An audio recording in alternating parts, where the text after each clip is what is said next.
मेरा नाम है हरिया, मैं काम करता हूँ बहुत बढ़िया, खाता हूँ खाना और रोज गाता हूँ गाना। अरे यार, आज तो बहुत देर हो गई। इस खतरनाक जंगल को देखकर तो मेरे हाथ पैर ठंडे हो गए हैं। अगर मैं वक्त पर गांव नहीं पहुंचा तो मालिक बहुत नाराज हो जाएंगे। तभी हरिया को एक आवाज सुनाई देती है।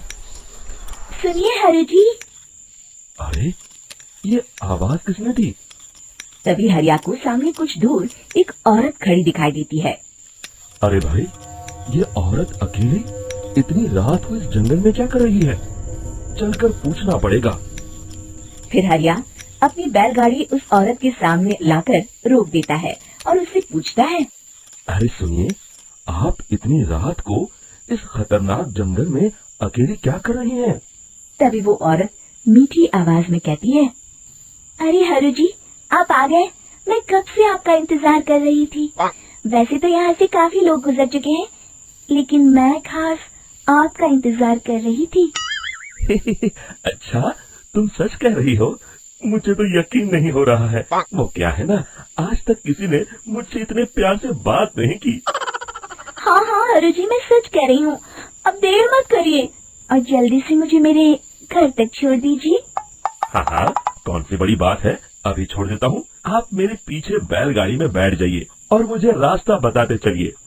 फिर वो औरत हरिया की बैलगाड़ी में बैठ जाती है और हरिया बैलगाड़ी हाँकता हुआ आगे चल पड़ता है। फिर उस औरत के बताए हुए रास्ते पर चलते चलते हरिया बैलगाड़ी लेकर एक काली गुफा के आगे आकर रुक जाता है। हरिया उस औरत से पूछता है।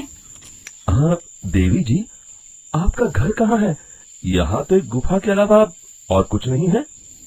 तभी अचानक वो औरत हवा में उड़ने लगती है। देखते ही देखते उसका सुंदर रूप एक डरावनी चुड़ैल में बदल जाता है और वो जोर जोर से हंसती है। अरे तू तो एक नंबर का बेवकूफ निकला।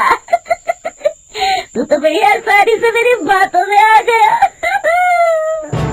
अरे मर गया रे, ये तो एक चुड़ैल है। हे भगवान बचा ले, ये तो बड़ी डरावनी दिखाई दे रही है। और फिर अगले ही पल हरिया की बैलगाड़ी में रखा सारा सामान हवा में उड़ता हुआ उस काली गुफा के अंदर चला जाता है और वो चुड़ैल भी उस गुफा के अंदर जाकर कहीं गायब हो जाती है। हरिया ये नजारा देख बुरी तरह घबरा और परेशान हो जाता है। अरे, ये चुड़ैल तो मेरा सारा सामान लेकर गुफा में गायब हो गई। अब क्या होगा? अगर मैं गांव खाली हाथ गया तो मालिक मेरी अच्छी खबर लेंगे। मेरी इस बात का कोई यकीन भी नहीं करेगा। फिर आखिर वही हुआ। हरिया के मालिक चंपक सेठ को हरिया की किसी भी बात पर रत्ती भर भी यकीन नहीं हुआ। चंपक सेठ को लगा हरिया झूठ बोल रहा है और उसने ही लालच में आकर सारा सामान हड़प कर लिया है।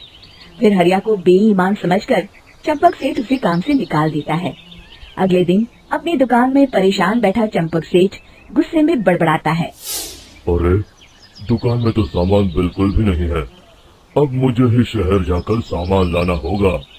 फिर वो अपनी बैलगाड़ी लेकर शहर चला जाता है। शहर से सामान लेकर जब चंपक सेठ वापस गांव लौट रहा होता है, तभी उसे एक आवाज सुनाई देती है। चंपक जी, ओ चंपक जी। अरे, ये तो कोई मेरा नाम लेकर मुझे पुकार रहा है। फिर उस रास्ते में वही औरत खड़ी दिखाई देती है। फिर क्या था, हरिया की तरह चंपक सेठ भी उस औरत के पास अपनी बैलगाड़ी लेकर जाता है और वो भी उसकी चिकनी चुपड़ी बातों के मोह जाल में फंस जाता है। फिर चुड़ैल उसे भी अपनी गुफा तक ले जाती है और उसका सारा सामान लेकर गुफा में गायब हो जाती है। बेचारा चंपक सेठ लाचार होकर खाली हाथ गांव लौट आता है। फिर ये उस जंगल में रोज की बात हो जाती है। जो कोई भी शहर से कुछ लेकर गांव की तरफ लौटता, वो चुड़ैल उसे बेवकूफ बनाकर उसका सारा सामान लेकर गुफा में गायब हो जाती। एक दिन हरिया एक लकड़हारे को उसे जंगल की तरफ जाते हुए देखता है। फिर हरिया उसे रोकते हुए कहता है। अरे भाई, क्यों अपनी मौत को दावत दे रहे हो?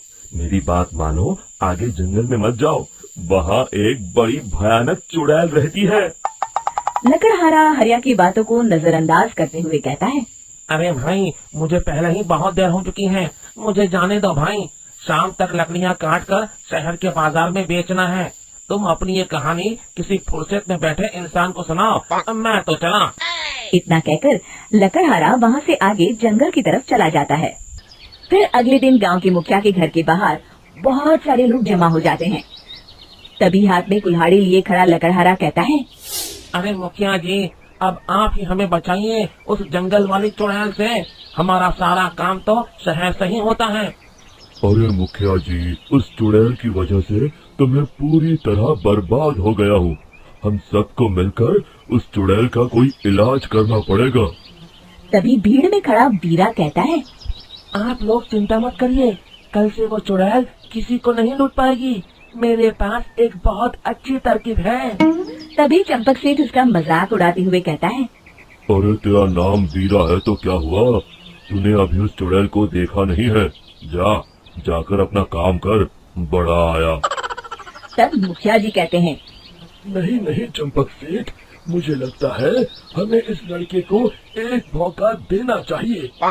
फिर सभी गांव वाले मुखिया जी की बातों से सहमत हो जाते हैं और वीरा शाम को एक बैलगाड़ी में कुछ सामान लादकर उस जंगल की ओर चल देता है। वीरा, ओ वीरा, कहाँ जा रहा है? तभी वीरा मुड़ के देखता है, वही चुड़ैल एक औरत के रूप में खड़ी है। अरे बहन जी, मैं आपको ही ढूंढ रहा था। देखिए मैं आपके लिए क्या लाया हूँ। है? अरे वाह, तू खुद मेरे लिए इतना सामान लाया है। तू ही अकेला गांव में समझदार है।